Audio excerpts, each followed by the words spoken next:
Mais um vídeo aqui no canal secundário e o tema é Miguelito. O Santos tem um ano a mais de contrato com o boliviano.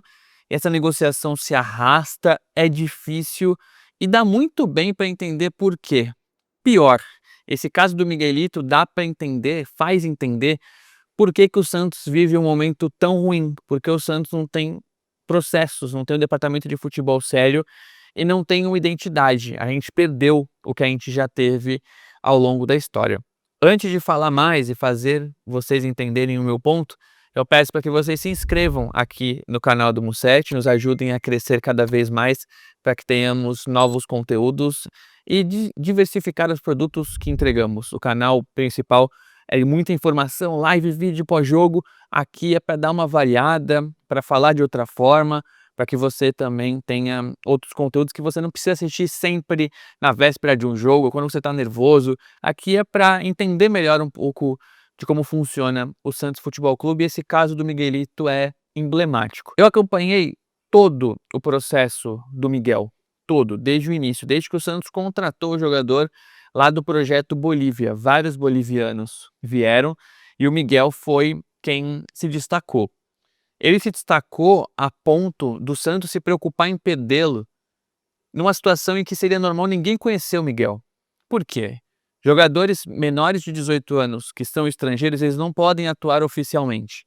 Mas o Miguel, ele começou a jogar campeonatos amadores, Copa Bull, e ele apareceu muito bem nesses campeonatos. E ele chamou a atenção dos treinadores da equipe principal, do elenco profissional, porque você chama esses jogadores que não estão competindo para treinar. O que acontece? Muitas vezes, uma sexta-feira, sábado tem sub-20 paulista ou brasileiro e às vezes tem um jogo do time principal.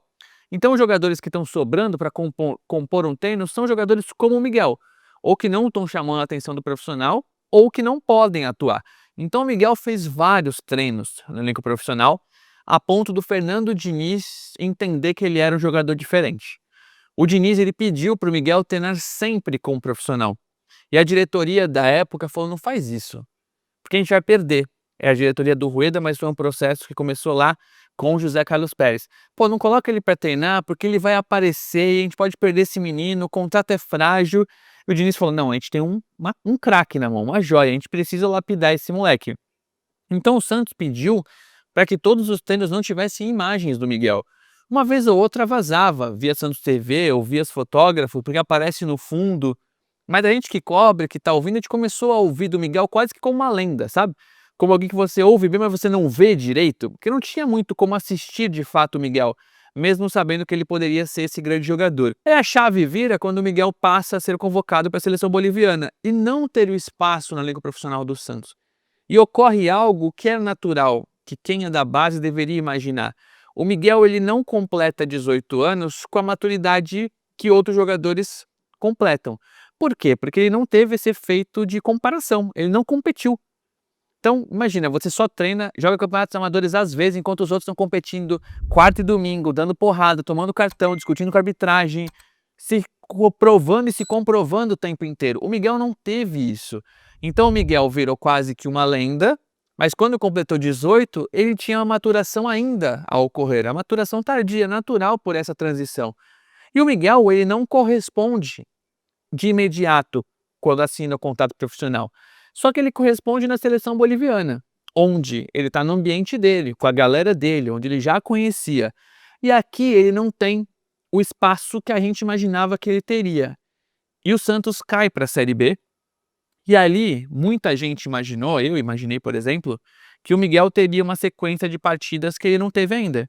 Porque é um cenário competitivo, de fato, mas de nível técnico abaixo. Era o momento para o Miguel se provar. Só que o Miguel, que era e ainda é muito grato ao Santos, consegue um contrato profissional, consegue melhorar a vida da sua família, ele a partir do contrato profissional, ele espera algo que nunca veio. Então, outros ganham chance, jogadores para sua posição chegam, outros renovam e o Miguel tá ali, e o Miguel tá ali.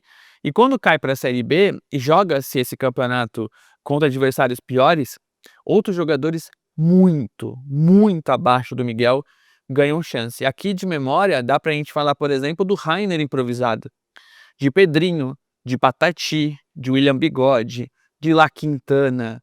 Então o Carille, ele coloca todo mundo, menos o Miguel. E o ano que poderia ser de afirmação, de usar mais a base, é um ano que não existe para o Miguel. E o Miguel acaba ficando escanteado, jogando pouco, e depois vem um empréstimo para o América Mineiro, quando o Miguel já duvidava da avaliação do Santos. Porque se nem na Série B ele jogou, o Miguel, o staff dele, a família já começa a pensar, pô, talvez meu futuro não seja aqui, que pena, né? A gente imaginou tantas coisas boas para esse clube, mas talvez a gente tenha que ir para outro lugar. Propostas são recusadas, ele quase foi para a Europa e acabou sendo emprestado ao América Mineiro, onde ele se afirma, onde ele ganha esse senso competitivo que ele poderia ter ganho no Santos, não na América. A Série B que ele jogou pela América era a Série B que ele tinha jogado pelo Santos, não era Juliano, não era esses caras na ponta, era o Miguel. E o Miguel tem no América esse senso de competitividade, cresce a maturidade e ele se torna de fato o jogador, pronto, né? Nem tô falando do aspecto técnico, o jogador no aspecto tático, físico mesmo. E aí vem pra mim o que é o grande erro do Santos, que acontece com outros jogadores. Quando o Miguel tá terminando o campeonato pelo América, no ano passado, ele recebe propostas de empréstimo. E o Santos recusa e argumenta que não vamos emprestar não, porque se a gente tiver que emprestar, a gente precisa renovar. Como se o Miguel fosse um peso. É uma frase que eu ouvi de mais de uma fonte dentro do clube. Ninguém acreditava no Miguel. Quem acreditou foi o Vojvoda. E é isso que eu falo de processo. Porque tem muito profissional na base que acompanhou o Miguel. O departamento de futebol tem que conversar com a base para que exista uma transição e os jogadores sejam valorizados. Ninguém acreditou no Miguel. Quem acreditou foi o Miguel, com a ajuda também do Gustavo Ferreira, que é a gente de base que subiu, que defende o Miguelito lá dentro. Mas a grande virada para o Miguelito foi o Vojvoda falar, não, negocia, fica. O Miguel estava saindo, o Santos não queria nem renovar para emprestar. Colocou o preço lá em cima, que é um preço que não faz sentido vender, e quando chega a proposta de empréstimo, fala, não, vou ter que renovar com esse cara, pelo amor de Deus. Aí o Vojvoda chega e fala, eu quero.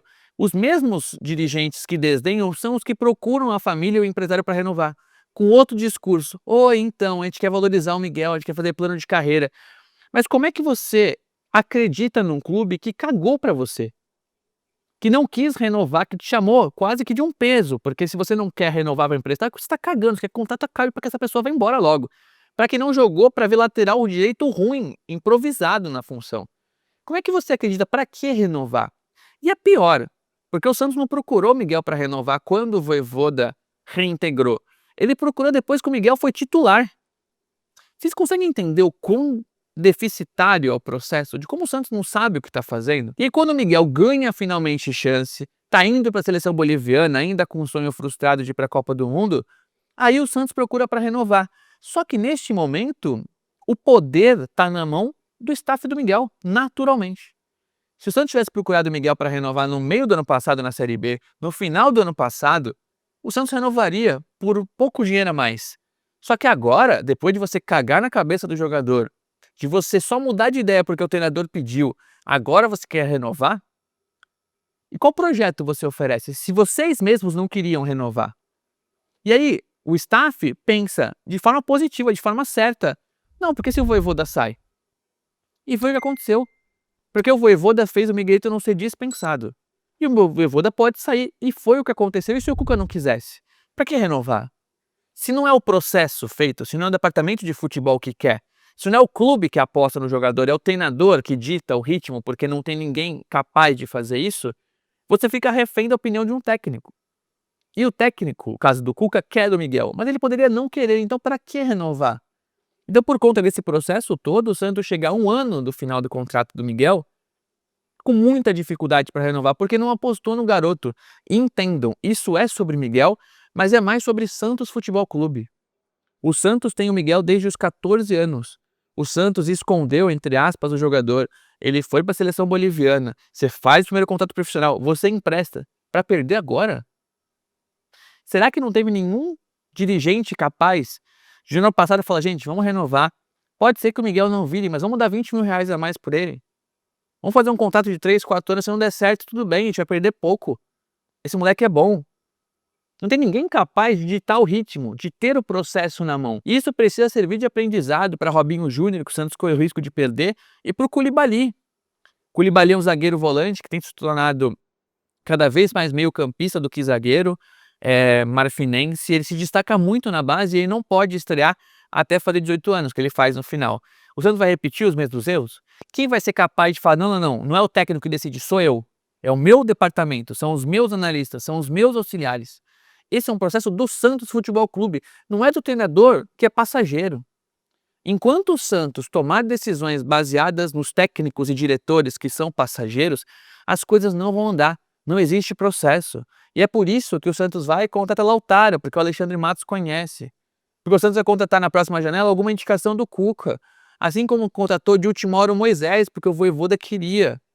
E é assim que o clube toca as coisas. Não existe um processo, não existe ninguém capaz de falar, ô Vojvoda, Cuca, Kleber Xavier, eu decido. Eu tenho o processo, eu sei o que eu tô falando. Eu não quero que você escalhe o Miguel, mas o Miguel é profissional. O Miguel vai treinar com você. Se você não gostar do Miguel, tem todo o direito, mas ele é jogador profissional do Santos. Ó, ele vai renovar, dane-se a sua opinião, porque ele é um ativo do clube. Se não der certo, se você não quiser, a gente empresta ou a gente vende. Só que o Santos hoje, ele corre risco de perder de graça um moleque que era tido como um fenômeno pelo Fernando Diniz, que chegou com 14 anos, que refez sua história no clube, porque você não apostou. E eu não tô falando de dinheiro, eu tô falando de projeto. Quando você chega para um empresário, para um familiar e fala, não vou emprestar não, porque vou ter que renovar, é quase que você tá falando, puta, mano, esse peso tá louco, deixa esse cara ir embora. Aí vem um treinador e fala, eu quero. Ele fala, opa, meu amigo, então, sempre apostei no Miguel. Isso não funciona mais no futebol. O caso do Miguel é emblemático para tratar de todas as situações do clube. Porque os dirigentes, ou o diretor de futebol, no caso Alexandre Matos, e os treinadores, eles são soberanos. Não existe scout, não existe analista, não existe base, não existe nada no clube. Existe a vontade, o desejo e o pensamento de quem está. Sendo que essa pessoa pode não estar no dia seguinte, você comprometeu toda uma carreira, todo um projeto. Por isso que tantos jogadores saem daqui e dão certo em outros lugares, porque aqui não existe um processo definido. E o caso do Miguel é muito emblemático. Esperamos que o Miguel renove, que o Santos consiga demonstrar para o Miguel que ele é valioso. Isso passa por ele jogar, ainda bem que ele entrou contra a Recoleta, tomara que continue tanto, tomara que seja titular contra o Fluminense. Isso passa também por questões financeiras, mas por processo. Gente, o Miguel tem 2 anos de contrato para acabar, tem 3 anos, a gente precisa renovar. Toda vez que apitar pra gente que o contrato do jogador está terminando em 2, a gente precisa renovar. Isso tem que ser um processo, uma empresa, algo bem estruturado. Só que o Santos não faz a menor ideia de como tocar. E é por isso, por Miguéis e por outros vários jogadores, que a gente perde tantos talentos, que a gente perde tanto dinheiro. Por que o clube todo mês fica mais devedor? Porque não tem um processo definido. Quanto custaria fazer um passo a passo disso? Custaria muito menos do que perder o Miguel, assim como a gente perdeu o Caio Jorge, a gente perdeu o Yuri Alberto, a gente perdeu o Cittadini, a gente perdeu vários jogadores nos últimos anos. E o Santos volta para esse caminho porque não faz gestão. E é isso que mais me incomoda nesse caso do Miguel, que é um alerta para quase todos os outros casos aí de jogadores de final de contratos. Vão perder o João Pedro, goleiro? Vão perder o Koulibaly? O Santos precisa tomar todo o cuidado do mundo, mas não toma, porque só tá pensando no hoje e no amanhã, só que no amanhã quem decide hoje pode não estar, e não tem um clube para definir. Ou quando é para definir, define o filho do presidente, o membro do comitê de gestão que ninguém conhece, e é assim que a banda toca. É isso que eu tinha para dizer para vocês, essa reflexão feita, quero a opinião de vocês nos comentários e aguardo vocês no próximo vídeo. Não deixe de se inscrever, deixar seu like, em breve mais mecanismos, mais ferramentas, mais questões aqui pra gente interagir, já que o YouTube nos liberou de monetização, agora a gente começa de fato, fechou? Tamo junto, até o próximo vídeo.